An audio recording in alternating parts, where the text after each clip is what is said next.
The bell tolls. The midnight hour is upon us. It's time once again for two internet strangers to discuss the good and evil of the horror genre. So sit back, relax, and enjoy the terror within the Hallow-Holics Anonymous podcast.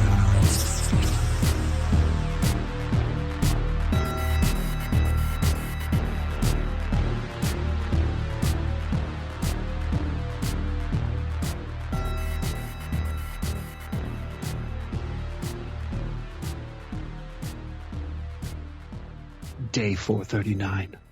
I've been hurtling through space for the last 439 days. Hence the opening of this entry that says day 439. I don't know what made my ship malfunction, or where my future lies out in the vast vacuum of space. Maybe I'm being thrust through a doorway to hell. Or maybe I'm being sent to a new planet, where my everyday abilities will look like superpowers. I'll wear a three-piece suit and work for a newspaper company. All I really know right now is... Corey, what are you doing? Hey, Maddy. I'm just writing him a space journal.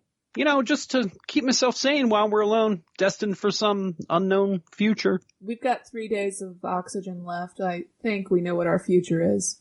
We're recording a podcast. Hi, I'm Maddy. And I'm Corey. And this is Hallow-Holics Anonymous. A show dedicated to all things horror and occasionally Halloween, which has just passed. I went to the San Antonio Comic-Con on a Saturday. I'm glad we know it's a Saturday. Well, it started on Friday, ended on Sunday. If I ever go to conventions, I prefer to do the middle day because no one's setting up and no one's shutting down.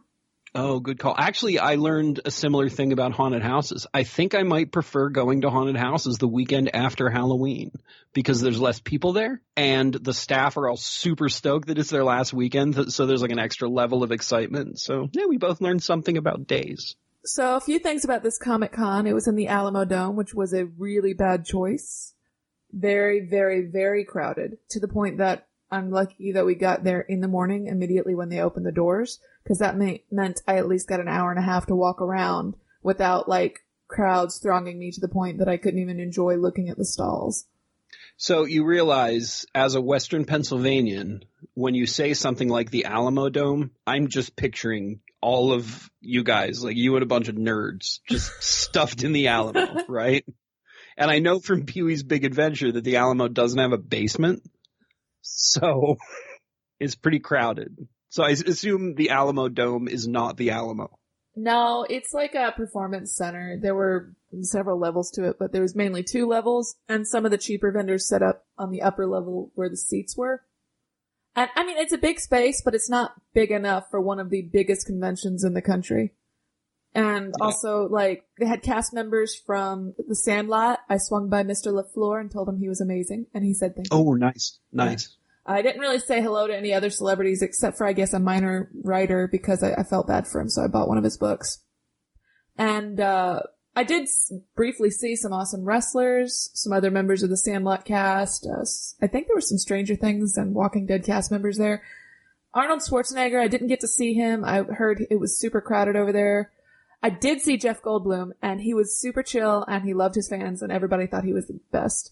I just want to hold him. Yeah. I didn't get to see Rick Moranis because you had to pay $300-something for a VIP, like, thing to even see him. Oh, yeah. I thought he was, like, completely out of all this stuff. Like, I thought, dude, like, after the unfortunate, of course, passing of his wife, he was just not doing the celebrity stuff anymore. That was pretty cool that he was out. Sucks that it cost $1 billion just to see him. But. Yeah, well, he was out of it, and a lot of people said they could really tell that he just didn't want to be there, and he wasn't really part of the thing anymore, and he was just uncomfortable the whole time. So yeah, and I get that. Like, I totally get that. I felt kind of bad to hear that, because, you know, I like Rick Moranis. I grew up with a lot of his movies. Little Shop of Horrors, I probably watched that movie 20 million times. Same with Honey, I Shrunk the Kid. Ghostbusters. There were some awesome wrestlers there, too. In general, it was a pretty impressive guest panel, but I wasn't going to pay for any autographs. My friend did get her knee inked. She got Robert Englund's signature. Hi, Danielle. Another shout out. She has all kinds of awesome tattoos on her legs, but She got that inked like the day after, and it looks pretty cool. It's healing well. Robert, as usual, was awesome. I don't know if you've noticed this, but every time you say shout out to somebody, I yell "Sup, girl." It's just my new thing. Yeah, so I was trying to let that go. Yeah, you did the same thing last time I did it, but it's not good. It's how I roll now. So okay, sup, girl. And that was Comic-Con. After she got the ink, I tried to take her back to a few stalls that I found some cool artists in, and then it just got so crowded that we rushed out of the building. Yeah, I get that. I probably would have done the same thing. I used to go to this. Well, I used to go to this, like I went more than once. I went to the Erie Horror Festival once, and it was very, very, very fun. It was great. It wasn't too crowded. It wasn't too sparse. Just enough people. I accidentally had lunch with dude from the original Hills Have Eyes. He was in Devil's Rejects too. Yeah, it was nice and small, but the dude from Day of the Dead was there. The dude who played like the main army guy who yelled a lot about Frankenstein, the doctor. Mm-hmm. And, yeah, he was creepy. The problem with creepy panel members at this thing is like, it's a perfectly sized convention. So you can't really leave the bar if you're a problem drinker like I am. And still drink. You know what I mean? You can't really be part of the festival and still drink if you leave the bar. Like, I didn't want to go drink gin in my room alone because I was super into gin back then. I don't know what got me off on that tangent. I'm glad you enjoyed your thing, and I'm glad you got out of there on time. Yeah, we're lucky we arrived there, like, basically an hour before they opened because the lines were stretching down the street. I need to maybe try to do the Erie Horror Festival again next year. I think it still happens. I think it's smaller now, but I'm going to give it a shot. I bought a book, a VHS keychain, and then some overpriced hot dogs. Oh, yeah, I guess you have to eat.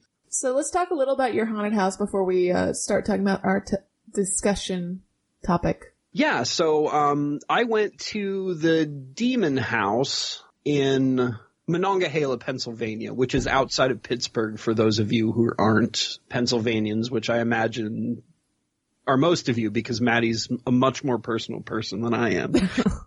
So yeah, the Demon House. It was absolutely awesome. I went there, I think like 10 years ago. I took my girlfriend at the time and my mom, and it was pretty good. Like I remember going through it and having fun, but one of the workers says it's changed hands since then. Like it's under a new ownership or management or something. And it's even better. Pretty typical of haunted houses. Got a lot of jump scares, but they're not cheap jump scares. Instead of just somebody hiding around a corner, there are people hiding around corners, but it's the kind of there's a performance to it. There's some performance, but it's also it's some sort of sleight of hand. Like you're focusing on one thing and then all of a sudden the scare happens. Mm-hmm. So you know it's coming. I can't count how many times I was like, somebody's about to jump out, somebody's about to make a loud noise, but I really want to look at this right now. So I'm going to look at this and then get scared in a minute. And that kept happening, and I knew it was going to happen.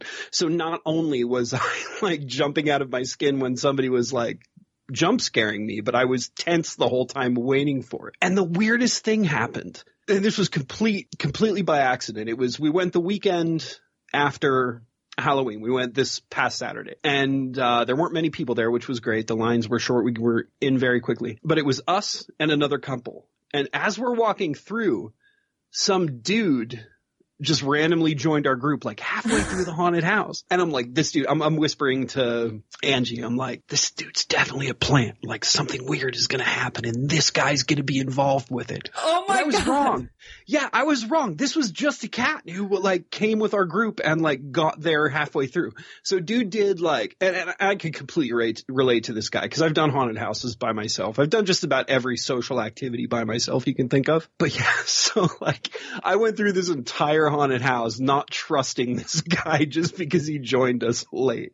Oh, and we ended up hanging out for a little bit afterwards. Like this place had free movies as well. So you go through the haunted house and they were playing Killer Clowns from Outer Space. So we went over and watched that for a little bit and talked to him for a while and he wandered off. Last year, that actually reminds me of a funny story. I went to the 13th floor last year with a friend of mine, and apparently their prices are crazy now because they ended up on a list of the best haunted houses in America or whatever, so they just jacked up the prices. But last year it was super fun, and there was a point where we were our group was stuck in this blacklight maze, and we could not find the door out, and we couldn't tell if this door marked exit was a theatrical exit or the real exit, and we ended up bumping into this guy and he was like, is that the real exit or not?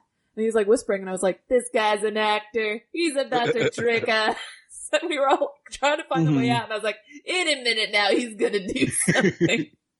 But he wasn't. And we almost went out the exit. An actor had to lead us back to the game. That happened to us too. This was right before the rando joined our group. So it was us and the other couple. Actually, the rando might have been there for this. I don't remember. But we go into this room that's just a bunch of doors.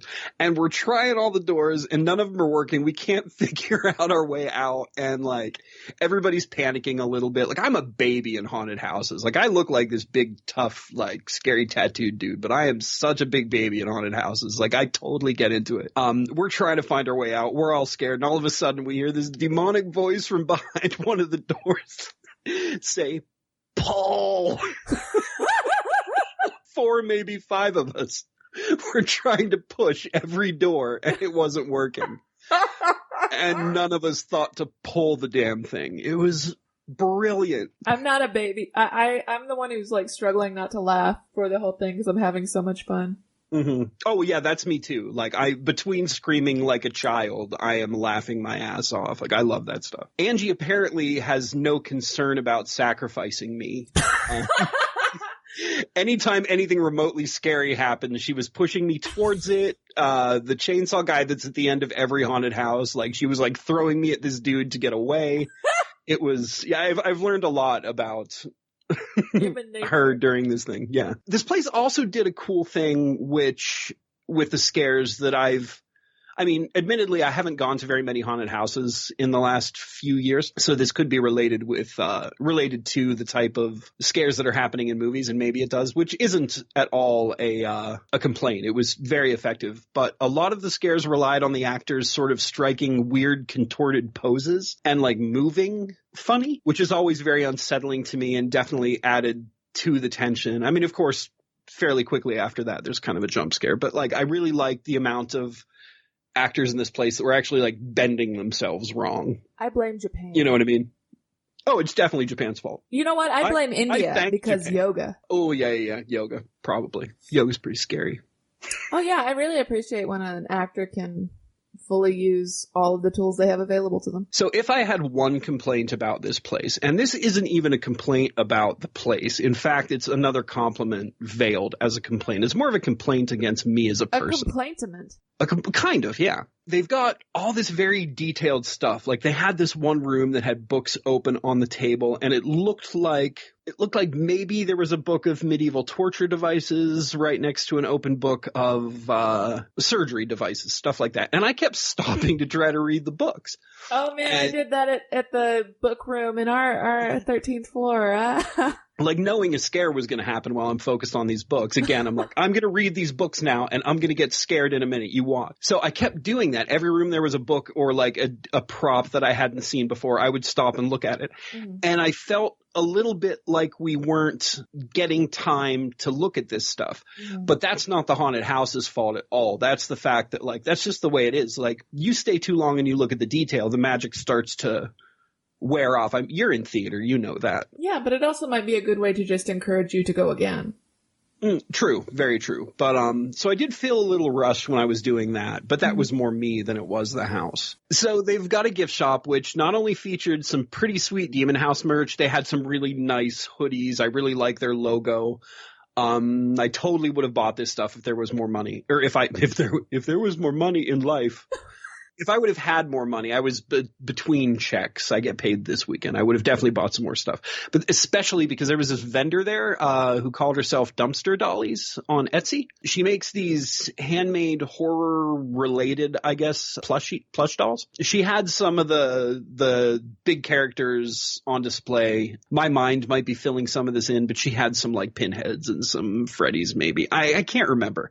There were definitely some like jack-o'-lantern ones, and I've got her Etsy right here. She's got like this cute little hobo clown, this sort of patchwork short shirt skull one. Yeah, just really cute handmade plushies. And I don't see people do the handmade plushie thing a lot, but people don't do it well. And hers has this sort of like folk art style to it that I really, really dig. eventually I will be definitely buying one of her things. But yeah, check her out on Etsy, Dumpster Dollies. She's lovely. And she was very nice too. She gave me a card that I then lost and had to message the haunted house on Facebook about who she was. So thanks, guys. That actually reminded me, I did buy a couple things at the convention. I bought a book to support a local author. I bought a VHS molded 3D keychain. It's a keychain that was 3D printed, and then they did the art over it to make it look like an actual VHS tape. And I got the Child's Play one. Oh, that's pretty dope. And I also got the coolest print of Toby from Popcorn. And when I picked it up and I was excited about it, the guy who was selling it was like, "Do you know who this is?" And I was like, "Yeah, it's Toby from Popcorn." He was like, "Oh my God, someone who has seen this movie." That's awesome. I assume you're going to be posting pictures of all that stuff on the blog. I actually already did post it on the blog. Like I said, free movies. I remember 10 years ago, the movie was Evil Dead 2 when I was there 10 years ago. This time it was Killer Clowns, like I said, which was great. It reminded me I need to see it the whole way through again. And I got to sit there and geek out with the random dude and Angie and spit out all this ridiculous Killer Clowns from outer space. I have oh, that over there, that's a matte painting, but it's done lit so well that you can barely tell. Just quoting the commentary. Yeah, I totally did. 100. I would have mentioned the scene where Titus, the comedian, was in. Yeah. We were at that part of the movie, which I also got from the... Most of the budget went to that popcorn gun. Exactly. Oh, I wish you wouldn't have just caught me on that. I sound so much dumber now. But that's... there was food there, too. I didn't eat anything, but their spiced apple cider was pretty dope. We got a Groupon because I'm actually being a middle-aged person now and doing things like Groupon, apparently. There was no booze, though, which probably would be a deal breaker for you. What? No. What? I'm just kidding. You're not a drunk. I am. Okay, I'm glad we sorted that out. This got real for a second. This place is also supposedly actually haunted. It's been on a couple of paranormal shows that I didn't research, and I don't remember when they told me. One was a Travel Channel show. I forget. But Ghost Hunters? I think it was something else. And I think that they have one coming. I think the guy said that somebody was going to come investigate it again. But I think it's kind of neat that it's a haunted house within an actual haunted house. It's kind of like Inception for dead stuff. There was a really good one on the Travel Channel, a little off topic, called Haunted, oh gosh, I don't even remember what it was called, but it was only 1 or 2 seasons, and it was about this chick who's a psychic, and then an ex-cop, and the idea is that he does the research beforehand, and then she goes in and channels whatever's inside, and then they compare notes. And it was really fun and organized in a really entertaining way, and sometimes she was spot on. But it was canceled after 2 seasons, so I'm assuming there was some kind of big deal about them being debunked, because that's usually why the shows get canceled. Oh, yeah, probably. And it sucks because I enjoyed it just for the theatrics of it. Anyway. No, that's fine. That's normally why I don't like those ghost shows, is because of the theatrics. I want to see dudes go in there and throw some science down. You know what I mean? I want the Ghostbusters before they were Ghostbusters rolling up in this place. I don't want hippy dippy moonshine dragon face going in and be "Oh, I feel death." You know what I mean? My problem with that approach is that this is just my personal viewpoint. I think if there's anything in there, it's only going to get to the people who have severe mental disorders, like people who are schizophrenic, and maybe make the symptoms worse. I think that's the biggest extent that anything can be haunted. Well, look at you just giving away the plot for Haunting of Hill House. Listen, the book is how old now? I was talking about the TV show because I'm not quite as cultured as you, Maddie. Looks like 50 pages. Yeah, I know. Well, would you I'll read the damn thing, okay? Jesus. I read the book when I was 10. I'm sure you did. I'm sure you've written fan fiction about each and every character, and it would make me very uncomfortable to read it. Well, no, there's not enough appealing male characters, so that wouldn't work. I hate you. So I'm sure I've mentioned it before, but I'm going to do it again because it's one of the many cool things I've done in my life. But I have designed haunted house. I've designed rooms in haunted houses before, some pretty decent ones. And I like to think that I'm a dude with some pretty good taste in stuff, especially horror, which is why you and I do this. Well, there's a few choices that are questionable, but... I will fight you. Actually, I'll probably fight you in like 10 minutes when we get to the movies, but that's beside the point. Anyways, I would highly recommend y'all check this place out if you're on my side of the country. Obviously, Maddie's people and you Texans and wherever else we've randomly collected you weirdos from are on your own, unless you can afford the plane tickets. But it's totally dope. We are they've like got a 75% of the internet. Usually if you ask someone where Texans? they're from, they'll say, I'm from Texas. I don't know if that's really something I would admit. The internet's a terrible place, Maddie. You just admitted that it's Texas's fault. Anyway, they've got a website, www.demonhouse.com, with a page about the house's legend. I'm not going to get into that here because we don't have time, and I want to give these people traffic and support. So go check out demonhouse.com, check out Dumpster Dollies, buy her stuff. It's pretty dope. I will be buying something eventually, and that's all. I might be going to another haunted house this Saturday if I have time. I forget which one. 100 Acres Manor in Pittsburgh is doing this leukemia fundraiser where I guess it's really a really good haunted house, but they give you a glow stick and shut off all the lights. So all you have to light your way is a glow stick. I might be doing that this weekend. So if so, expect one more haunted house review so we can drag as much blood out of this season as possible before we have to wait an entire year to get more Halloween. I'll be honest, I'm already planning on going to a Christmas light drive around show, so I'll probably try to figure out a gruesome twist on that. I just enjoy the hot cocoa personally, and subjecting newbies to a 2-hour light show they didn't expect, because once you drive in, you can't drive out until you reach the very end. It's like IKEA. I actually think the Demon House is doing some kind of like late November, early December Christmas themed thing as well. It's November 5th as we record this. Yeah. Oh, speaking of November 5th, I accidentally wore a Guy Fawkes t-shirt today. But yeah, one of my students was like, "Oh man, that's real clever. You're wearing that shirt today." I'm like, "What are you talking about?" He's like, "5th of November." I'm like, oh man, now you look like a weebo. That's what your students think you are. It's pretty embarrassing. They'll probably picture you posting on angry threads on nice guy forums now. Yeah, probably. This is almost as embarrassing as the time I got caught wearing my friend Tortoro, my neighbor Tortoro. Oh, that's adorable. Oh my gosh, you are a weebo. No, listen. I bought this shirt. It was H.P. Lovecraft standing next to Cthulhu. There was cute cartoon versions. I didn't know it was a mashup of the cover of that movie until one of my weeboo friends was like, "Oh, nice mashup shirt, nerd." And then I killed her, but that's another story. Actually, it's a very charming film. It is the 5th of November as we record this. Yes. I'm sorry, you were going somewhere with that, weren't you? If only I had an announcer available. Oh, shit. All right. On this day in horror history, the world saw the release of Manos, the Hand of Fate, Seance on a Wet Afternoon, Demons of the Mind, RoboCop 3, and perhaps the greatest of them all, Assault on Precinct 13. I really like Manos, the Hands of Fate, too. Really like maybe not the right term for that, but I enjoy occasionally showing people that film. I'm the actress who played Debbie. I'm subscribed to her blog. She is so awesome. There's a whole career she's made off of the renewed love of Manos by the huge fan base right now. And it's been an interesting journey over the last few years.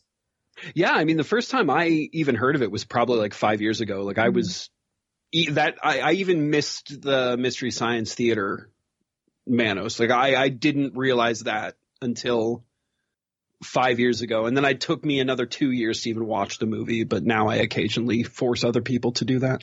Side note, we might have to do an episode in the future on Manos, and also that William Shatner movie where he's a farmer and then he loses his eyeballs because demons.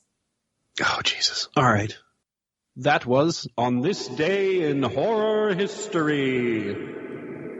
Halloween is past, my friends. Take down your skeletons, throw away your rotten or unrotten pumpkins, and look forward to Thanksgiving. But before then, let's talk about outer space and the future. Yeah, now that we've spent the first half of this podcast talking about Halloween, let's move on to something completely unrelated. Look, I was in the mood for a little bit of Bruce Campbell and a little bit of Molly Ringwald, and this was what worked out. Hey, I'm not complaining. I mean, I will be complaining, but I'm not complaining about having to do unrelated things. I'm complaining about having to watch Mindwarp again, but yeah, it's unfortunate, but we'll get to that, because I thought I'd like it again, too. Man, I'm going to get into it with you. But first on the list is my film, Spacehunter, Adventures in the Forbidden Zone, or as I like to call it, Spacehunter, Wolf is a Dick. He's not that bad. Oh my God. His house is he's about to get evicted. His wife's asking for his child support, which he should be paying. He's about to get evicted from his ship? No, his house. Ivan Reitman's voice on the radio tells him he's going to get evicted from his house. He's like 2 months late in rent. You know, you're right. He's not paying his spousal support. That's not cool. Honestly, the vocal audio was so quiet in the Amazon version I watched that I had to keep the subtitles on to catch it. Was. I did too. I had to for both of these. Mindwarp is now free on Amazon, and I had to have subtitles on for both. Terrible audio. 3D as you've never seen it before. Oh, this was in 3D? Yes. Oh my gosh. I got a bunch on that. That explains a lot. 3D process. And I love this movie and all its blatant madness. And like ripping off just everything sci-fi movie you can think of. Yeah. Which, and Michael Ironside. Every other sci-fi movie has ripped off every other sci-fi piece of media and literature before it. You know, honestly, you don't need to put Michael Ironside in all that makeup. He's already creepy. True. Although I really did like the literal like makeup, the shading that was done to make his face look sunken in was actually done really, really well. I had never noticed it before. So we didn't really even talk about the trailer very much, but there it is, everybody. Yeah, well, I mean, it pretty much narrates the plot for you. Yeah. 3 beautiful women with less than 5 lines throughout the entire film crash land on a Mad Max planet and are immediately kidnapped for the nefarious purposes of Overdog and his creepy cohort, the chemists. A reward is offered for their rescue by an undefined agency, not important, and a grumpy space pirate named Wolf comes to save the day, along with his teenage companion he picks up along the way, Molly Ringwald. I'm sorry, I mean Nikki. Did you do any research into why she did this movie? It's been a long time. I actually didn't remember the exact reason, but it was very early in her career. Was this after, like, there was Brat Pack stuff already, though, because this movie was like... This was 1983. Oh, I got the date confused with Mindwarp. Yeah, no, she had not gotten all those roles yet. This was very early. She was just a baby. Oh, that makes sense. But before we get into anything, I'd love to quote this fantastic YouTube comment I saw by Devin Baroob. When Return of the Jedi opened, my parents flat out refused to stand in the insanely long line for it, so we saw this instead. I still have it on VHS, purchased from the local flea market as God intended. Nice. Brilliant. And so true. Like, I think I'm pretty sure I got this used for like $2 on VHS when I was a kid, and then got it again on DVD for like $6 in like the bargain bin at Suncoast back in the day. You know, one of the reasons I love movies is that my grandmother has always been, my whole family's they're always been movie fans. But when I was a kid, we were out in the country a lot, kind of alone. And my grandmother had this huge display that was technically for China, but just packed with VHS tapes.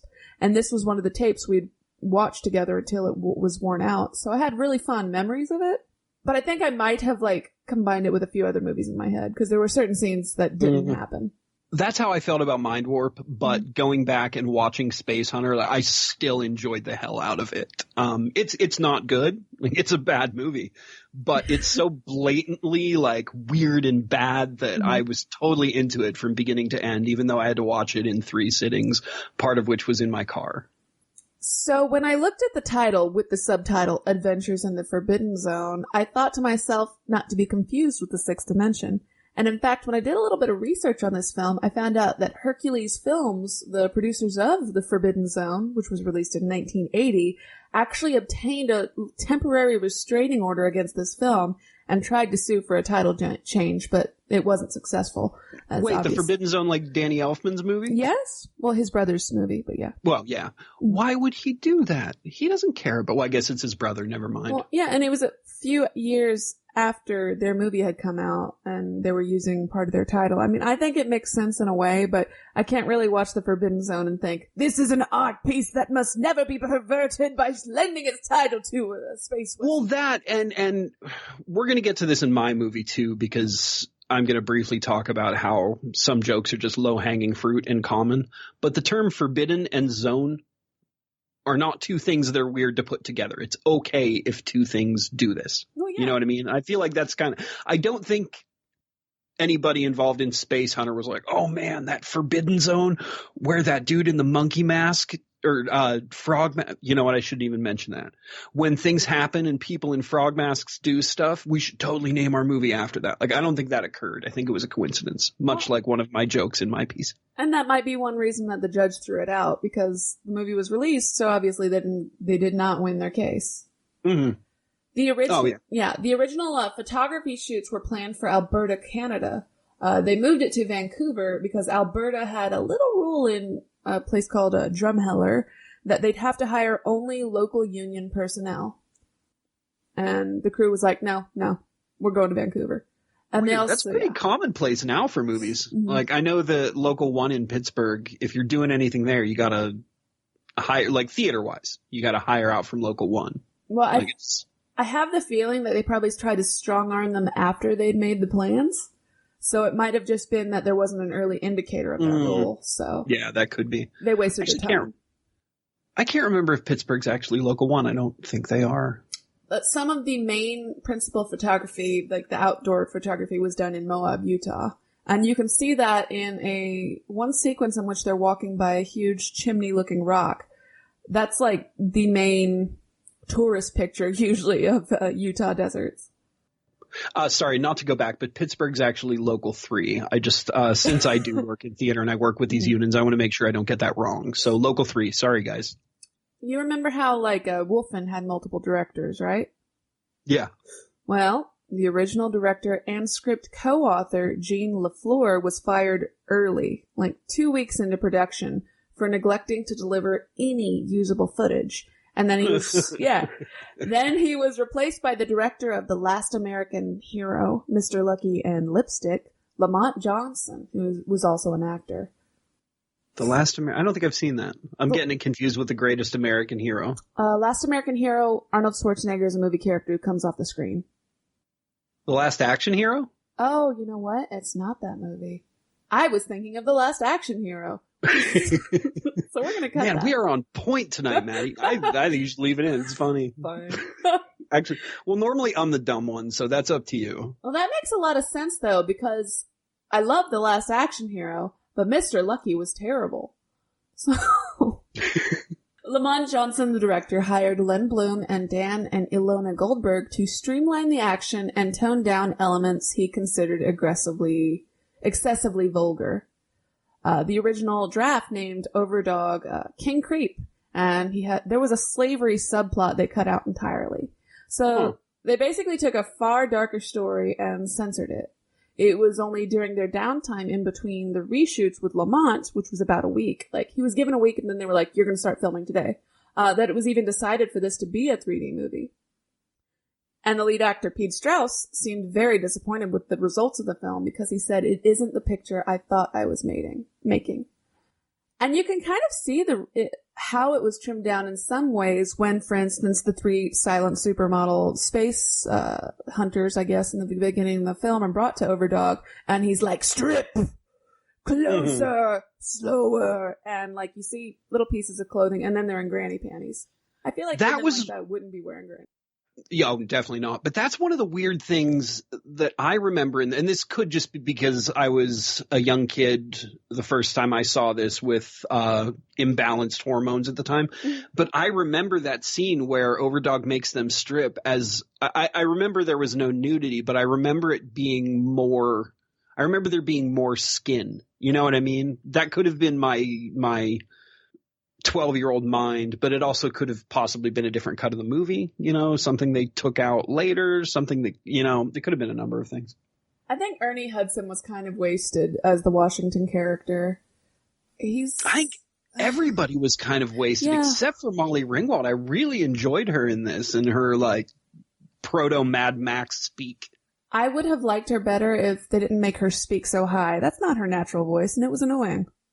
No, but she had some good lines. Like when they were talking about like her being a girl barely out of diapers, and she's like, "I'm not out of my diapers yet." Like it was just, I really liked how she blatantly didn't understand anything.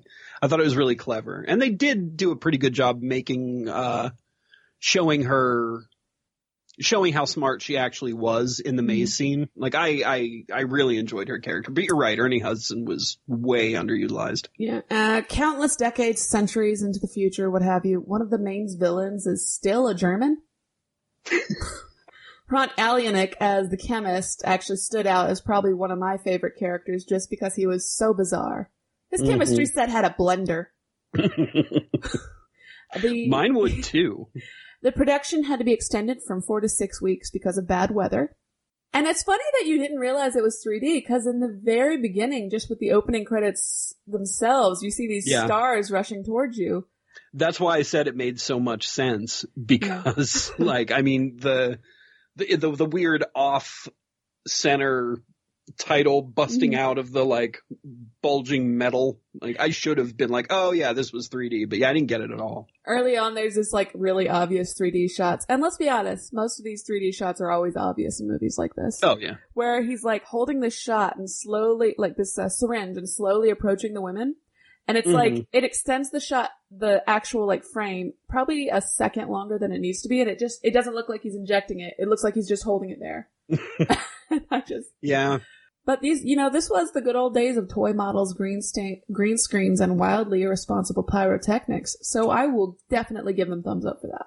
Oh my God. That was another thing, dude. There is no way everybody made it out of that movie without getting hurt. There was so much rusty metal, so much fire way too close to people.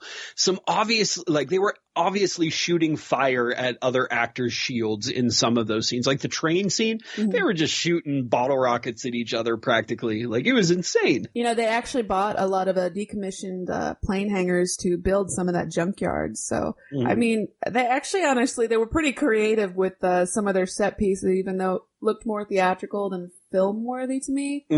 Like the trippy space suits that looked like upside down brass tea kettles. Yeah, those were real weird. I mean, I get what they were going for there. Like, they wanted to differentiate those three women from the rest of and Earthers in general from the rest of the world. But that was just weird. What about the geriatric sumo zombies and the plastic tape cocoons?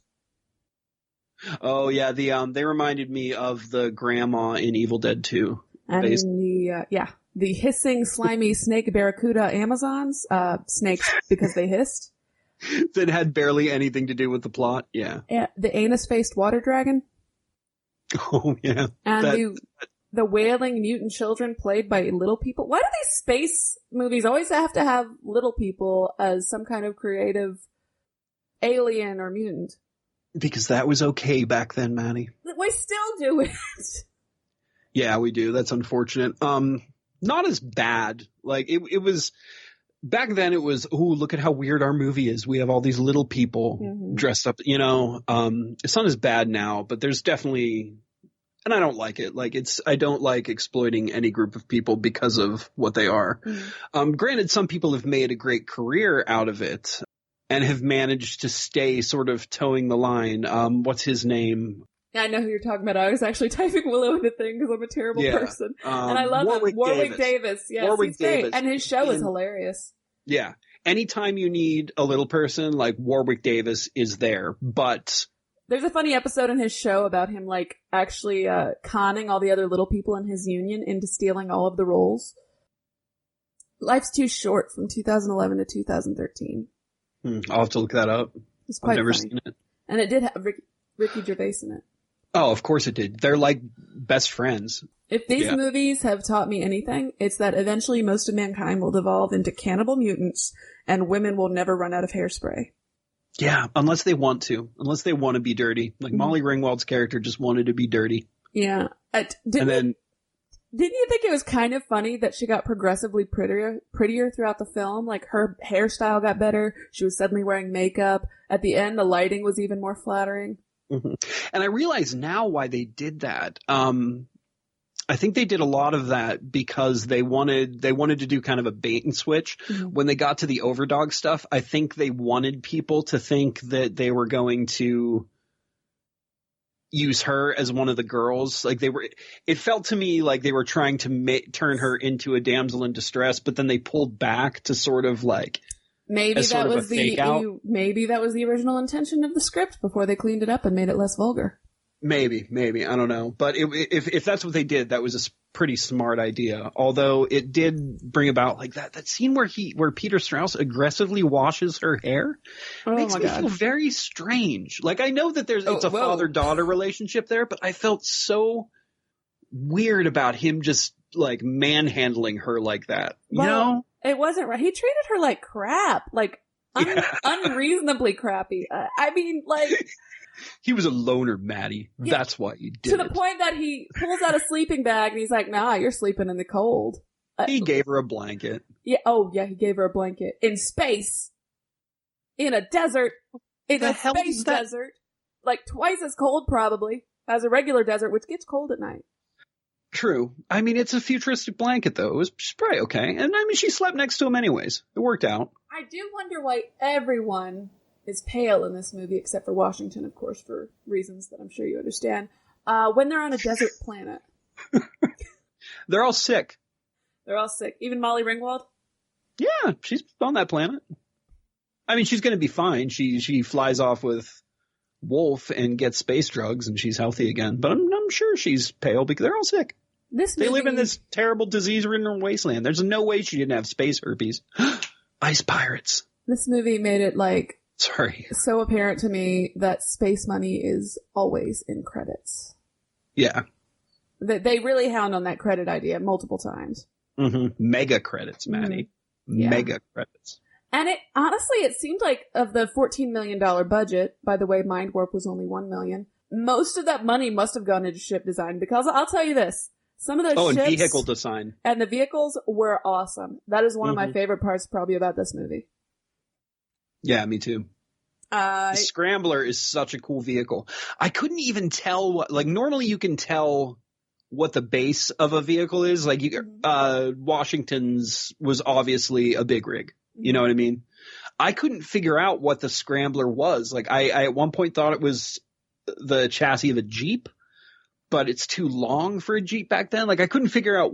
And I mean, that's a testament to the vehicle creators, because I couldn't figure out what that originally was. They either stripped down some Chevys or Dodges for a lot of things. I don't quite remember because I don't have any interest in cars.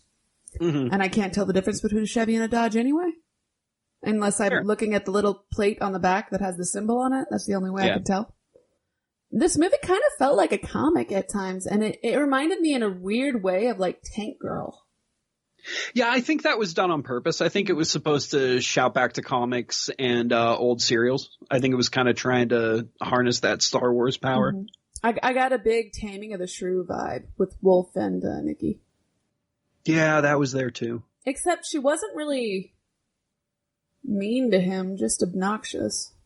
Yeah, I'm pretty sure that this would have had this. I'm sure they wanted this to be a franchise, and it just didn't work out. Yeah. Unfortunately, Buckaroo Banzai. Yeah. I will always be sad about that.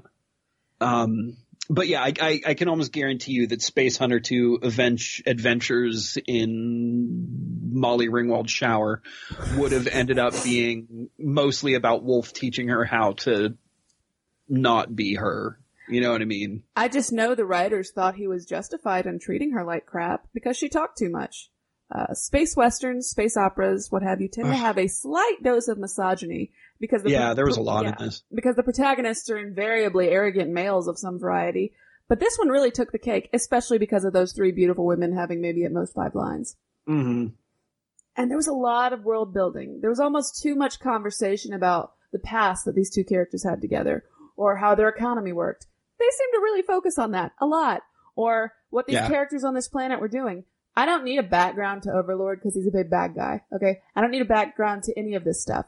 Just move forward, let the action happen. And the action sequences in their defense were really good. Yeah, because they were shooting actual fire at each other. Of course it was good. But let's be honest, Overdog, played by Michael Ironside, was basically Dr. Claw. Pretty much.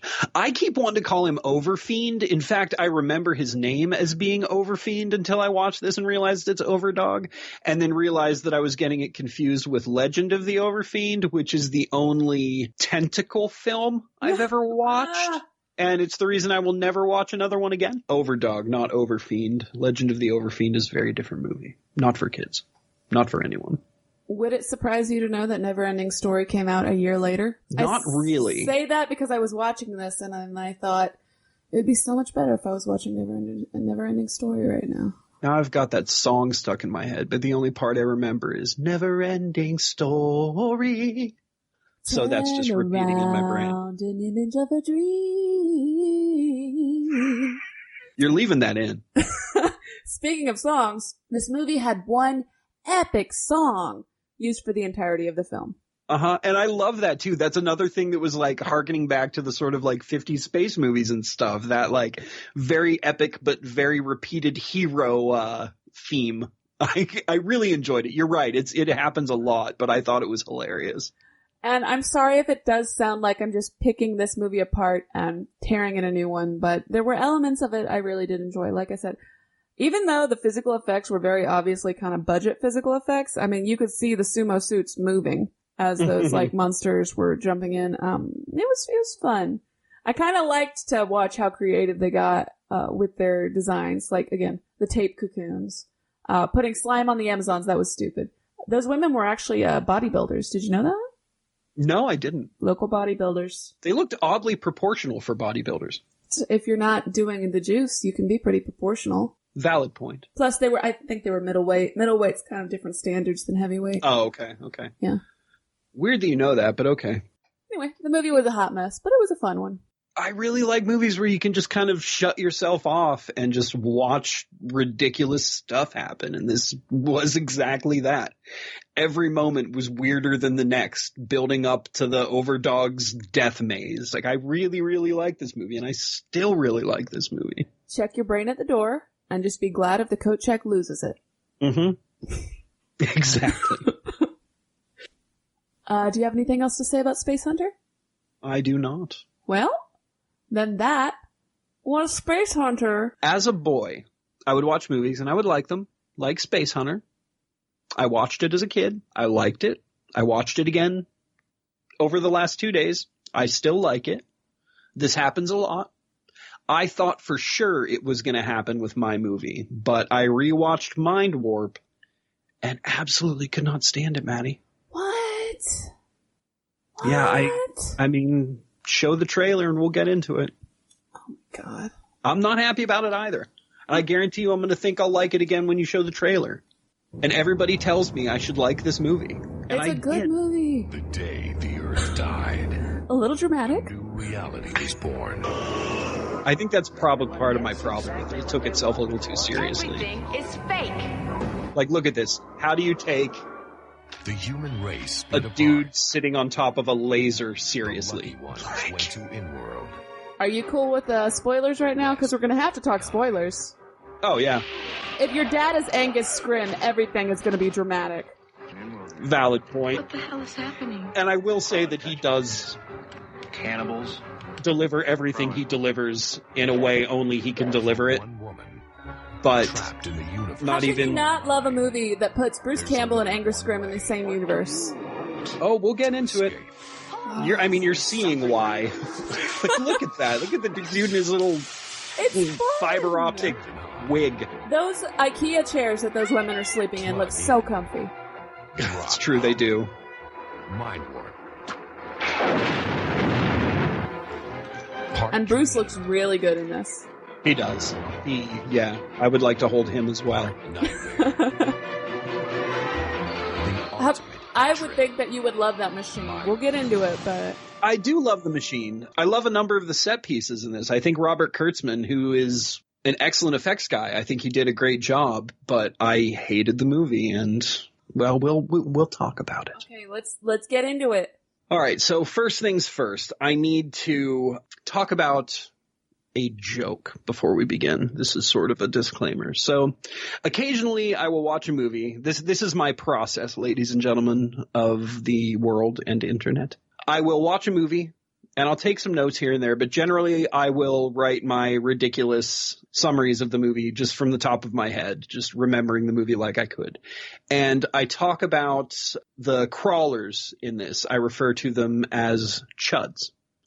So anyway, so I will watch the movie, do my piece, and then if I, like, in this case, because I didn't like it, I wanted to think about it a little more, so I'll watch another review. Not to use any of their stuff, just to kind of rein in my own brain. You know what I mean? Mm-hmm. And I did that. I watched Good Bad Flicks does an okay review of this movie, but he calls them chuds once too. So if anybody's is a fan of Good Bad Flicks on YouTube and a fan of us, I'm keeping the joke because I, number one, didn't steal it from Good Bad Flicks, and number two, it is low-hanging fruit to call the crawlers chuds, and I admit that, and I'm keeping my jokes. So well, my now movie had mutants. True, and if I would have done your movie, I probably would have called them chuds. Okay, good that your joke is so flexible. That's what makes a good joke. Yeah, it's true that you can use it all the time if mutants live even remotely underground. Reminds me of a joke my dad tells. Got any grapes? No. Don't What? worry, my dad is laughing at home at this reference. I don't know what you want me to say. Okay, Are you going to finish the joke? Okay, a pelican walks into a bar, right? Yes. And he says, got any grapes? Bartender says, no, I don't have any grapes. So he walks out. Next day, the pelican comes to the bar. He's like, got any grapes? The bartender says, no, I don't have any grapes. Then he walks out. Third day in a row, pelican walks into the bar and says, got any grapes? And the bartender says, no, I don't have any damn grapes. And if you ask me one more time, I'm gonna nail your feet to the floor. The pelican looks at him, says, got any nails? And he says, well, no. Got any grapes? All right, that was pretty good. Yeah, my dad tells it every year.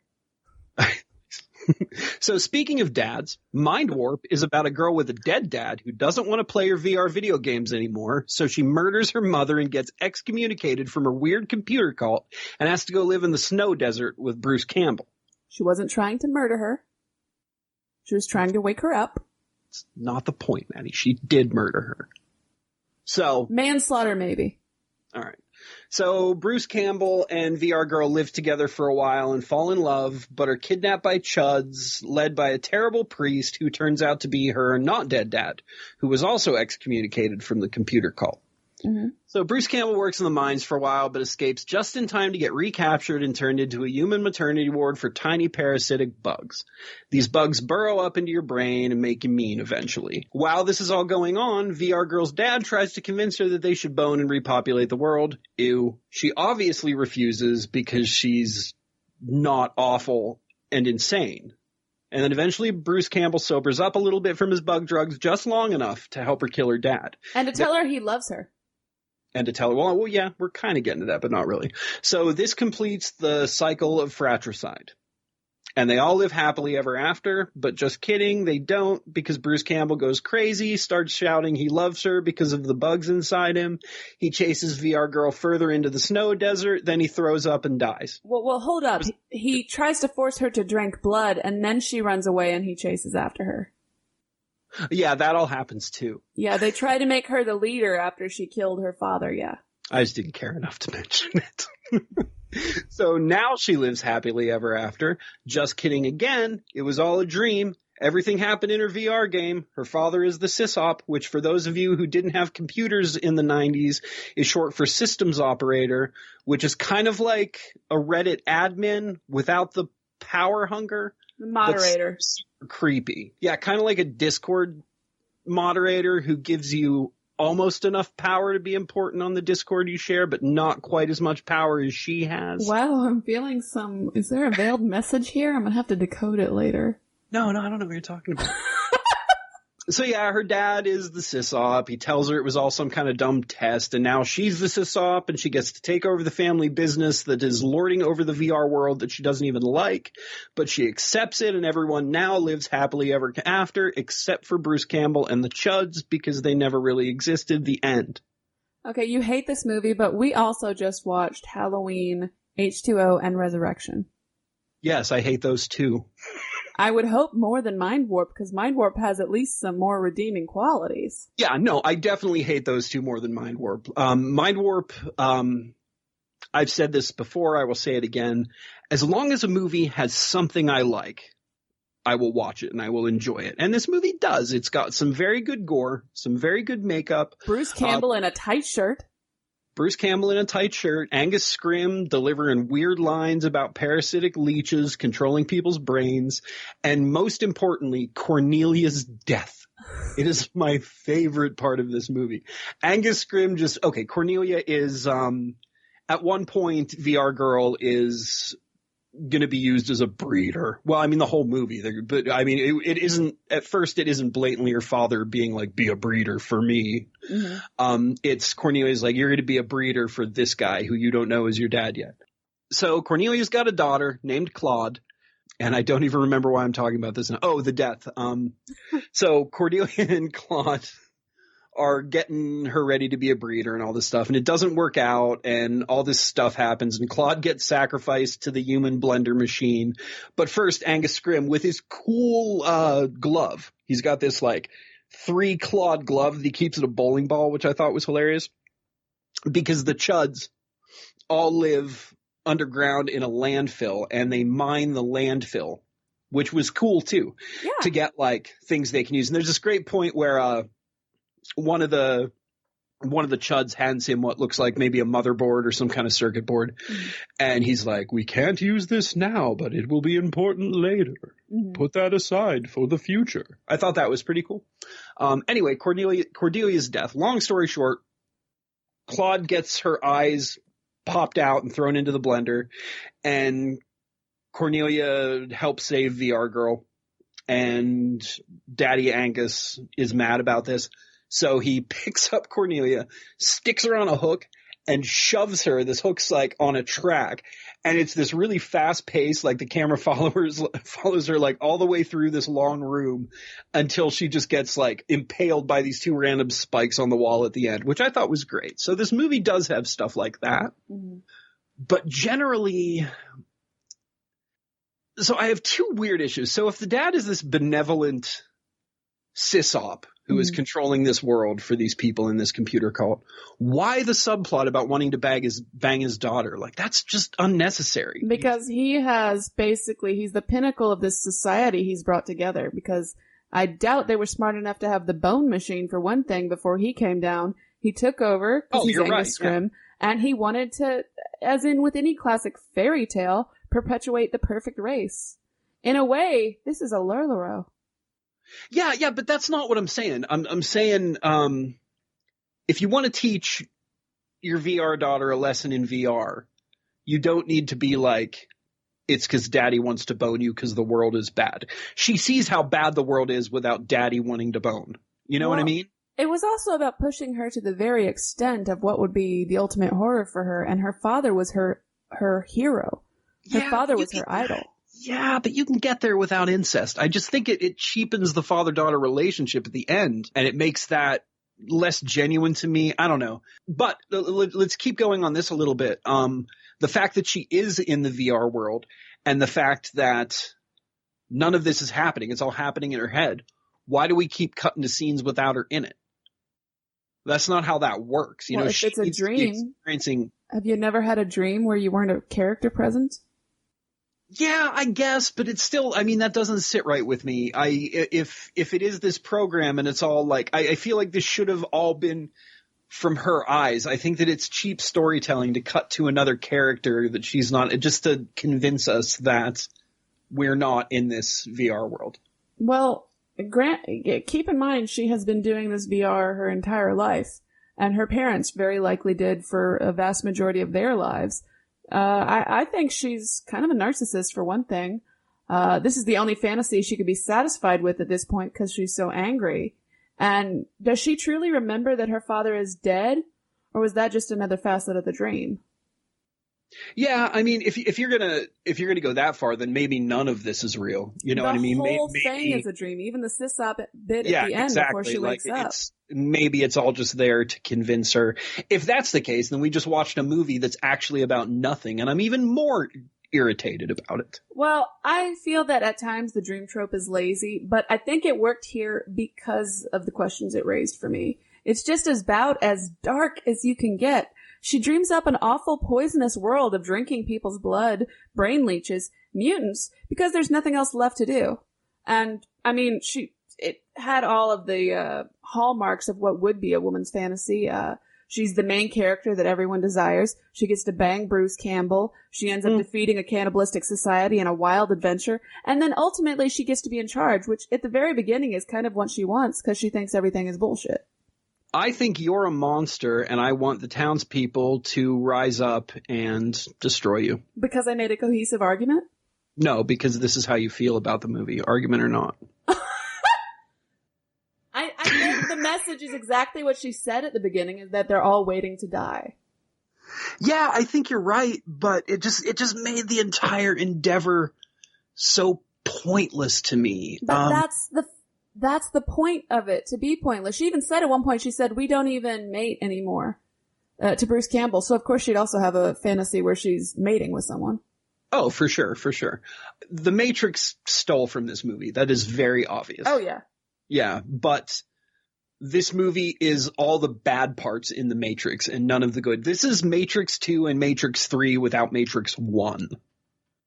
Like, I don't know. I like the hopelessness of it all and the emptiness and the meaninglessness, but you know. Normally I would too, because that's my jam, but it just didn't work for me in this.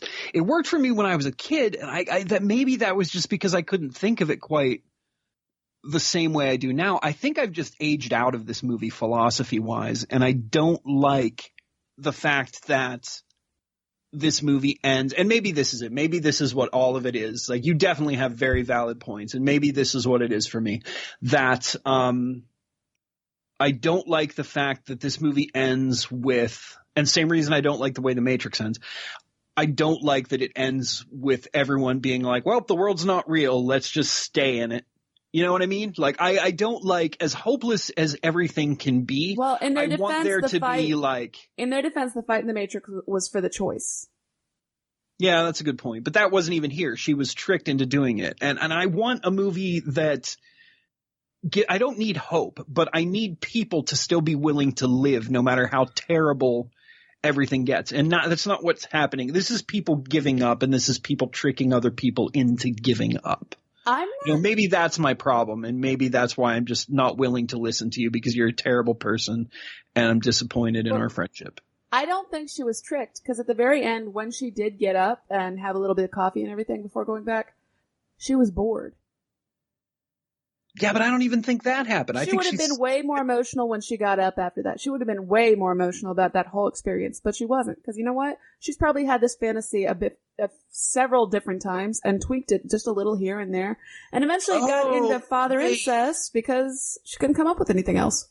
I misunderstood you. You're talking about her narcissism drove the whole thing. Yes. Which, because she's controlling. Oh, okay. And that's why she's just bored now, because she's got what she wanted. Exactly.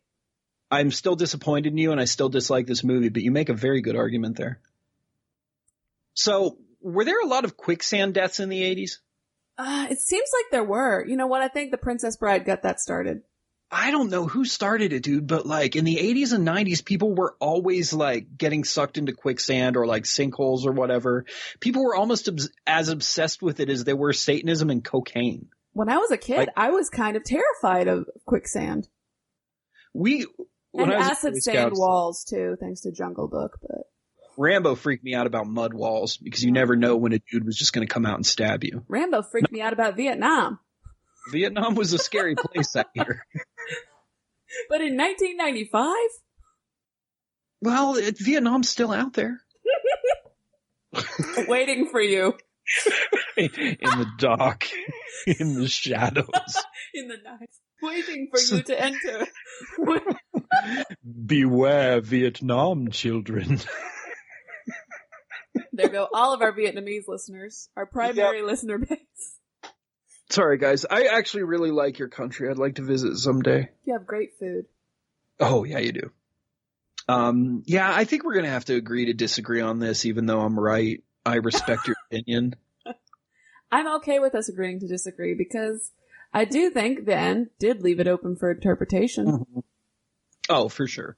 And I feel real bad about this. This is one of those movies that, like, everybody is like, dude, you're supposed to like this because you like this type of movie. And I know that, like, neither of us get down with that rationale. Like, we don't have to, obviously neither of us think we have to like a movie that everyone else likes, even if they're genre people or not. Oh my God, but when Cabin in the Woods came out and I finally watched it, my mom and one of my close friends had me sitting there. They were practically watching me the entire movie because they were so excited for me to watch it. When it was over, I was like, the acting was okay. I didn't think it was that great. They were so mad. I really liked it. And I understand why they were mad at you because you're a monster. I can understand why you'd feel that way because that movie tried so hard to be meta that I could see why a lot of people would just be like, I get it. Yeah, I see what he's doing. Great. Okay, well, but I really liked it. The guy behind it, what's his name? Joss Whedon. Joss Whedon? There's something about his writing style that I usually just don't like. I think it's just his voice. Like, his dialogue writing, his structure. I don't know. There's something about it that bugs me. Yeah, and I enjoyed Buffy and Angels, so I'm not sure. I think maybe I was able to get past it because I like the cast and I like the situations, but... No, I think that his work changed after Buffy and Angel. Okay. I think that his voice changed a little bit. That might be it. It makes me feel weird when there's this movie that everybody thinks is just brilliant that I just can't see. And this is one of those movies that I feel like I'm the one that's wrong for hating this, even though you're the one that's wrong for loving it. You know what I mean? I didn't see this as a kid. I saw this in the latter portion of getting my bachelor's degree when that was kind of a rough time in my life and I was staying up late doing a lot of laundry all the time. But I was watching movies at like 2 a.m. just to stay up and get everything done. And this was a movie that I had discovered at 2 a.m. And it seems like you watch all the best stuff at that time of night. Oh, definitely. And Mindwarp was the perfect movie for the perfect time. And maybe that's why I enjoy it so much. I was like 15 or 16 the first time I saw this, and I definitely remember liking it, but I think I remember liking it for all the wrong reasons, because at that point I'm like, oh, I'm so deep and cool because I like this movie nobody's ever heard of that's super weird, you know what I mean? But I definitely discovered it because of Bruce Campbell. Like, I wouldn't have seen it if I wasn't a Bruce Campbell fan. I think it's one of his better roles, because like if you look at a movie like Sundown, Vampire, and Retreat, he's played some silly characters. And I just kind of wanted to bring up Sundown, Vampire, and Retreat. David Carradine plays Dracula. David Carradine's got a very strange... repertoire. Yeah, repertoire as well. No. Oh my gosh! What? December, we need to do Crank 1 and 2 and call it Christmas with the Cranks. I think you're right. I think that's the most brilliant thing I've ever heard in my life. I take back all that mean stuff I said about you being a monster. You've won me back. So that was Mindwarp and Spacehunter. One was really good, the other one was not. You can choose which is which, but you can't have them both, listeners. I'm sorry. Yeah, we're on polar opposite ends here on this one. And since I've just made up that rule, you have to follow it. If you'd like to find our blog, you can find us at hallow-holic.blogspot.com. You can find us on Twitter at Nowhere23 or search for Hallow-Holics and send us a tweet. Please. I don't know. How do people tweet at us? What do the kids say? You can email us at Hallow-Holics@outlook.com. Please email us. Please email us, guys. Send us one email. Yeah. Just say hi. Yeah, we got an email, but it was spam, apparently. I never check the email, but I would if you guys emailed us. So do that. You can also check us out on Podpedia, which is a sort of wiki for podcasting. You can find us by searching our portal, which is HHA. Good job. Make us say that. Thank you for listening, everyone. Who could that be? I have no idea, truly. Really? Who could that be? We're in space. Kilogram. Oh, no. It can't be. That isn't a complaint. Damn it! What? I just came in my truck to say hi to Corey and... Okay, we're ending this now. Hit the airlock, Corey. Airlock noises.